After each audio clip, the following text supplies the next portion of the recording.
As this channel has grown, a lot of you have asked me about my background and how I got to where I am today in tech sales. This isn't my first career, so I wanted to take a chance to expand upon that, but also talk in your own situation if you're evaluating tech sales, why it may or may not be for you.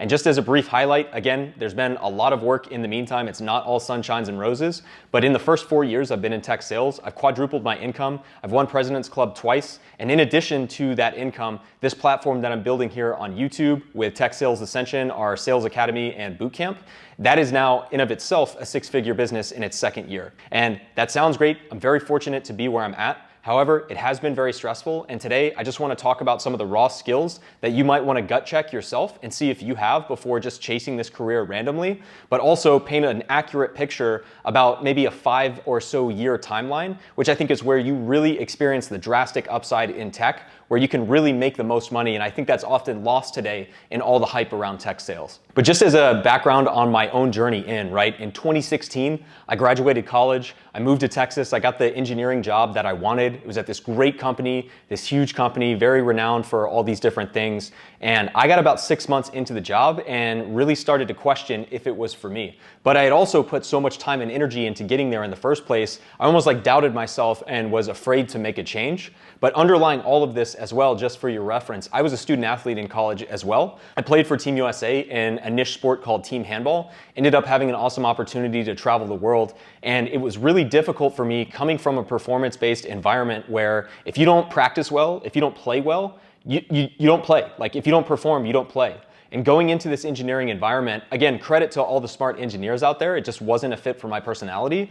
I couldn't wrap my mind around or properly incentivize myself to work really hard after a while. When I first got there, I wanted to run through a wall, right? But then over time, as I wasn't necessarily getting rewarded financially for the amount of hours I was putting in, it was really hard to sustain that effort and stay motivated. And don't get me wrong here, I don't want to throw shade at any one company. No company is perfect, and I'm very fortunate for the experience that I had there. But I kind of had a moment that just kind of broke the camel's back about a year into my experience there. I had my annual performance review. Leading up to that, I was being told hey, you're doing great, you're doing all these good things, keep doing it. You'll be in line for promotion. And when it came time to potentially get promoted, I had my performance review and I was told that I wasn't getting promoted and given 2 specific examples as one of the biggest reasons why they wanted me to keep working in my current position before I promoted. And again, I'm not throwing shade here, not naming names or anything like that, but I literally, in that performance review, told my manager that I heard his feedback, but I respectfully disagree. I literally cited 2 quotes that they had said to me through the previous quarter as to why I felt their feedback was kind of blindsiding me and out of nowhere. And their response to my direct quote, I literally was like, you actually told me this, so I'm very confused by this feedback. They literally said, I forgot about that. And that just completely destroyed any shred of hope for my engineering career, to be honest. But again, I had that doubt. I had that fear that I didn't know what was next. I just knew it wanted to be more entrepreneurial, more sales-based in nature. Ultimately, I quit after 3 years in engineering. I held on to it way too long because, to be honest, I was just scared. And then ultimately took a year off, played overseas, had a great opportunity to kind of finish my athletic career, and then broke into tech sales. The reason that I bring that up is, again, there's many people in tech sales that come in from all walks and stages of life. However, in my case, the one thing, and I think theme that was really clear is while you can have no tech sales experience and break in, no tech experience whatsoever, the biggest thing for me was that I was constantly dissatisfied with not being able to directly control my income. And I was also, on the other side of that, willing to take the risk. I didn't care anymore if I could have a comfortable check, but just clock in and out 40 hours on autopilot. I really didn't want to do that, and I didn't have the desire to become an incredible engineer any longer because of that. And so I really wanted to find a performance-based career, and knowing that I could very well fail, that was still okay to me. And I think that is a huge point that's lost right now in all the hype of tech sales. I've seen many creators, many people online that do this for 6 to 12 months and ultimately don't make it or lose their job. I know the economy's been tough, and I'm not trying to be a hater by any means, but also I think there's this really rosy, exciting picture of tech sales online right now, and it's not that that's not the case. However, where you truly experience the most success in tech sales is if you can stick it out and improve for maybe a 5 to 10 year timeline. That is where you start to make the most money. And I want to talk about a few other points to set realistic expectations so you can kind of gut check yourself to really make sure that tech sales is a good fit for you. This is not only based on my experience, my peers, but also the folks that I'm coaching on a weekly basis on our live calls in our platform Tech Sales Ascension. I've seen, again, there's no perfect fit. And if you don't have every single one of these, it doesn't mean that you can't break in and be successful in tech sales. It's just something to consider, especially if it's seemed so great and like you just want to break in. Like really understand, and I hope this gives you more of an inside look at what you should really expect and how you can really prepare yourself to be successful. And like the first one, for sure, is let's talk about the desire for money. I 100% think it is absolutely fine and acceptable to go into sales, to go into tech sales because you want more money. There is nothing wrong with that. However, there are a couple of different drivers that I think can be healthy and cannot be. Like if you're young in your career, you're just getting out of college, or maybe you're deciding not to go to college, you don't really have any money. Absolutely, I think that's a great motivator. Let the desire for money be a strong motivator. However, I think, again, the one thing that gets lost is if you have that blowout year or you get that great check, it feels great for a while and it's, a really strong achievement and something you should strive for. Over time, like I have had checks in, almost approaching 6 figures at times, to be honest with you. And now, on occasion, I'll get a $20,000 check, a $30,000 check. I'll make $20,000 online in a month. And it was really exciting when I first started, and now it's not normal, it's not happening every single month. However, it kind of loses its excitement. So I think it's a great place to start if money's your huge motivator, but start to at least loosely define that vision. Because if you think it's buying a car, if you think it's going on fancy vacations, I'm not saying don't do that, but realistically, I think one of the biggest things that has helped me in sales is I definitely wanted more money, but I also, in my first couple of years, especially my first blowout year, I saved a ton of that money. And now I come from a place of, while it's still challenging and stressful, I know that in the absolute worst case scenario, if I lost my job because I didn't hit my quota or things of that nature, I'm gonna be okay. And that actually helps me sell better because I don't have to close every single deal that's in front of me. I don't have to seem desperate. And that really translates on the phone when you're not hitting your quota, when you're starting to get nervous, when you're not sure if you're gonna be able to perform. When you have a financial blanket to fall back on because you've been smart and saved your money, that really helps. So again, absolutely want more money. Just paint a realistic vision of how you're gonna use it. You don't have to define it down to the cent or even a budget, but even as an example, what works for me is just knowing that I'm gonna save a huge percentage of my check, and also on top of that, any commissions that come in, I'm gonna save a very aggressive amount right out of the gate. For this next point, I wanna give you an example both from myself and actually a recent student that I coached that broke into one of the top cybersecurity companies in the world.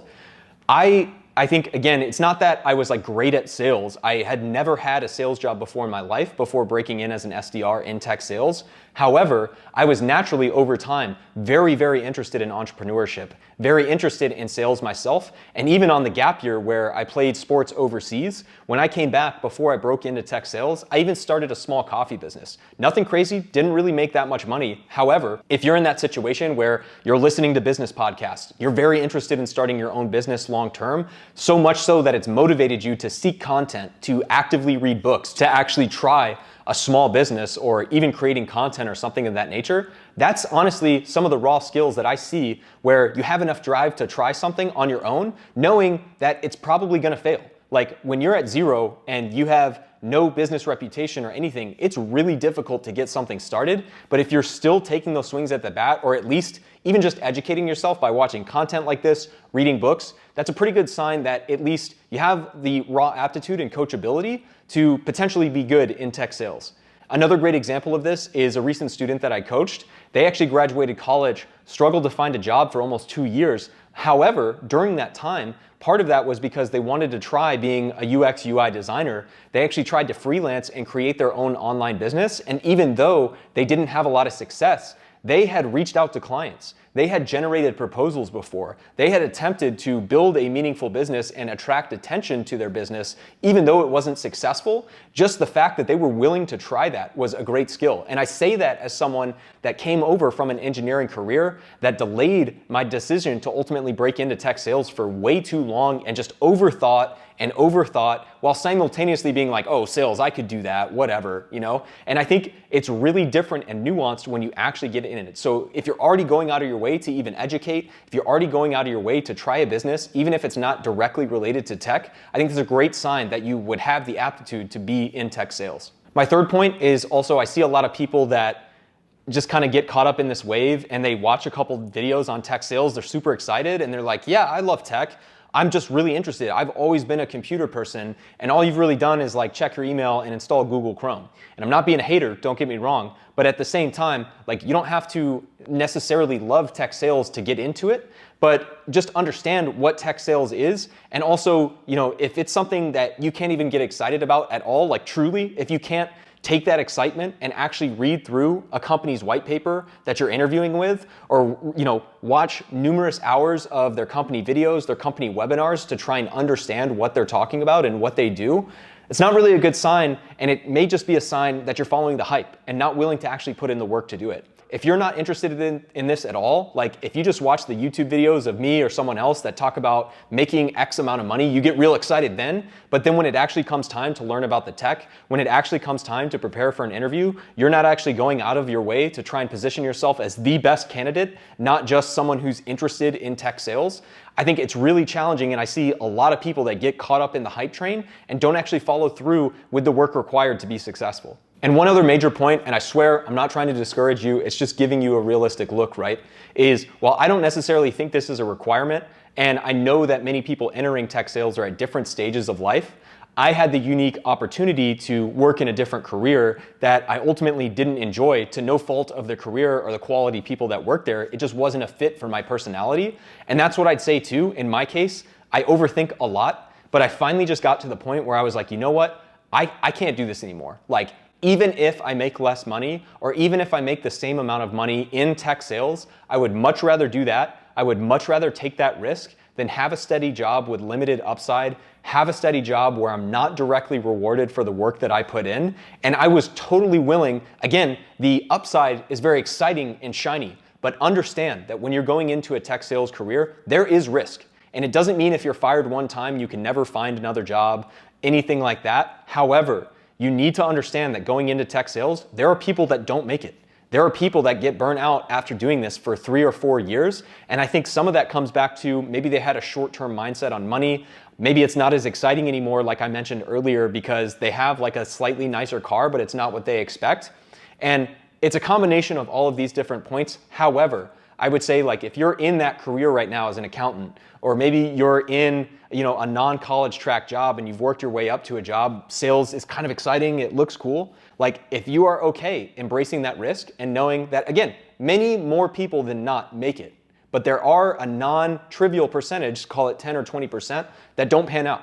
And if you're okay with taking that risk, and you've made it this far in this video, I might add, I think you're in a great place and have a strong interest in tech sales and should go for it. If you've been thinking about it for a long time, you can't overthink it. I literally wasted, at the year mark in my engineering career, when I knew I should get out, it took me 2 years to finally even break out. And I even took a year off, like I mentioned, and played overseas before ultimately transitioning into tech sales. So if anything, like I said, if you've made it this far in the video, like, kudos to you. And I think if you're still excited about tech sales, like, again, very, very lucrative career. I wouldn't have it any other way. I wouldn't want to be in any other job or career at the moment. And I think it's a great opportunity so long as you have realistic expectations. You're really setting yourself up for success long term. And again, my focus always in building this YouTube channel, in building our platform, Tech Sales Ascension, which is in the description if you're looking to break in and get direct coaching. For me, it's always been about finding people who want to have a long, financially successful career, not just the great job or the hot job for 1 year. So that being said, if you've made it this far, genuinely impressed, and also wish you the best breaking into tech sales. Also comment below too if you have, any more questions about my background. I'm not opposed to doing a deeper dive, but I do want to be sensitive and respectful to the companies that I've worked for before, and also just make sure I'm providing value on the platform and not just talking about myself. So I hope you got a lot out of this one, and we'll see you in our next video. Thanks.